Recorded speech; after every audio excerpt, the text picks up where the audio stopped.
Bravo. Bravo aux citoyens rassemblés dans constitution.be, dans la Fédération des résistances, pour avoir réussi, sans aucun moyen, à manifester depuis 20 semaines devant le Parlement wallon.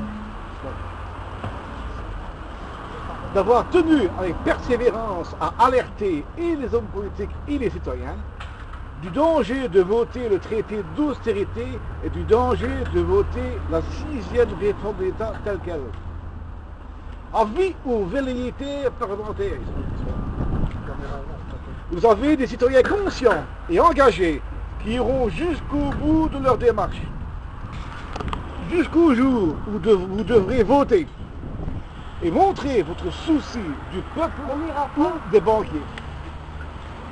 La bonne nouvelle pour commencer, parce que dans chaque fois il y a une bonne nouvelle. La bonne nouvelle, une proposition de loi SPA, CDH et MR a été déposée pour la création d'un institut des droits de l'homme. Ils sont rigolos. Dans un pays où on exclut les chômeurs par milliers, où l'on prend des mesures qui agressent nos enfants, et où on prépare des pensions merdiques pour tous ceux qui n'ont pas une carrière pleine, franchement, il ne manque pas d'air. Ils vont énerver. Si vous suivez les médias régulièrement, on vous dit que ça y est, on est sorti de la crise. Puis bouf, ça retombe. Et dès qu'on dépasse l'indice de récession de 0,0, hein, on recommence à mettre l'autre coué. Ah, ça y est, on est sorti de la récession. Puis, on recommence. Et voilà qu'on apprend que les instituts de statistiques livrent des résultats fort différents. Par exemple, entre le Bureau fédéral du plan et l'Institut national de statistique, le nombre de chômeurs en 2012 s'élève à 550 000 pour le premier et à 370 000 pour l'INS. Et alors quoi les gars, c'est quoi ça, hein? Pour le Bureau du plan, il y a 840 000 fonctionnaires, alors que pour l'INS, il y en a pour 1 million. Et pour le nombre d'indépendants, il y a 740 000 pour un, 650 000 pour l'autre. Qu'est-ce que c'est que ça? Bon, pour une fois, je vais défendre le gouvernement. Et là, tenez-vous bien. Comment voulez-vous faire un bon travail avec des chiffres aussi peu fiables? Qu'est-ce qu'on va raconter à Barroso?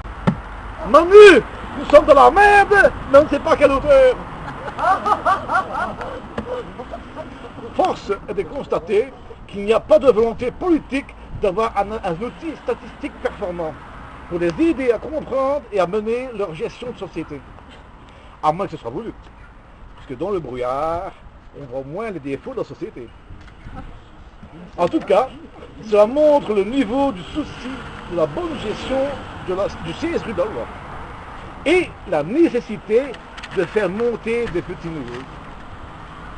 Le souci principal de ces nouveaux sera la restauration de la politique, dans le sens noble du terme, du grec polikos et politeia, qui désigne la structure et le fonctionnement méthodique, théorique et pratique d'une communauté, qui porte sur les actions, l'équilibre et le développement collectif en utilisant la science politique et les outils de gestion nécessaires.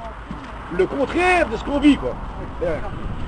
Tiens, parlant de brouillard, préparez les cordes de grue, les lunettes de vision nocturne et les radars à effet Doppler.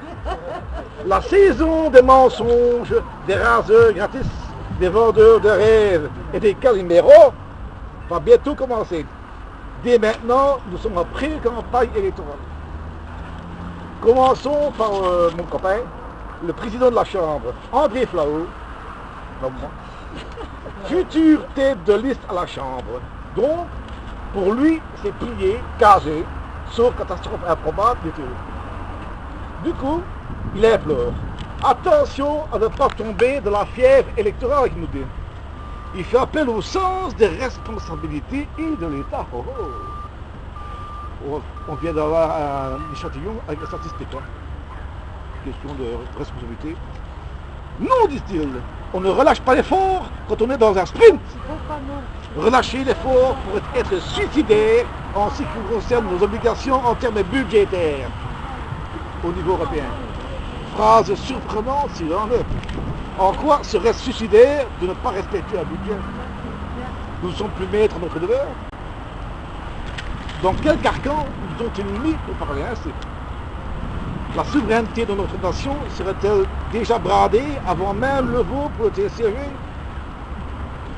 Qu'est-ce qu'on pense, Marie-Rose? Hein? C'est bizarre, hein? Flao plaide pour une stabilité du pouvoir. Après les élections de 2014, en argumentant, permettons à ceux qui ont gagné une étape de rester en bonne position pour la suivante. C'est comme ça qu'on gagne une course. Ah bon? Du point de vue citoyen, ça ressemble plus à une course vers la Bible. Et il faudrait persister dans cet effort. Il est facile à André. Lui, il court dans un rallye des ancêtres, hein, alors que nous impose un quadriathlon permanent. Hein. C'est pas la même affaire. Il persiste dans sa vision social-démocrate, allez voir sur Facebook, hein, en nous enseignant l'effort budgétaire et sa philosophie d'équilibre et de justice sociale ne doit pas être anéantie par une rupture de rythme. Citoyens, vous êtes prévenus. Si vous revotez pour le même gaillard, ce n'est pas demain la veille que vos emmerdes vont s'arrêter. Hein. En prime, il est gonflé de parler de justice sociale avec toutes les mesures antisociales que le gouvernement a prises depuis décembre 2011. Hein. Flao plaide pour une reconduction de la majorité après les élections de mai 2014. Première réflexion qui vient à l'esprit, ben, si les jeux sont déjà faits, il n'y a pas ça de voter. Où est le changement? Mais, je suis bête, hein, je n'avais pas compris l'astuce. Si on reconduit la majorité, donc André reste président de la Chambre. Donc, il continuera de percevoir son traitement de 16 000 € net par mois. Par contre, pour rester en place dans le fauteuil de velours, qu'est-ce qu'on n'accepterait pas, hein? Voilà l'exemple type du pourquoi nous ne vivrons pas en démocratie. Le système belge est corruptif. Il met les élus dans une situation financière très confortable qui les emprisonne. Car s'ils ne filment pas d'où, quick, fini la cagnotte. Effet dictatorial en prime, car il me paraît évident que si des élus pareillement choyés feront tout leur possible pour empêcher les emmerdeurs de venir prendre leur place, à ce prix-là, hein, à part le fusil, voilà. C'est une des raisons pour laquelle ils ont mis la barre très haut pour avoir un élu, ou ils ont mis un système en place pour ne pas faire tomber le gouvernement. Ils se sont arrangés pour avoir une garantie de salaire pluriannuel des petits cochons. La Fédération des résistances préconise un salaire normal pour ces élus.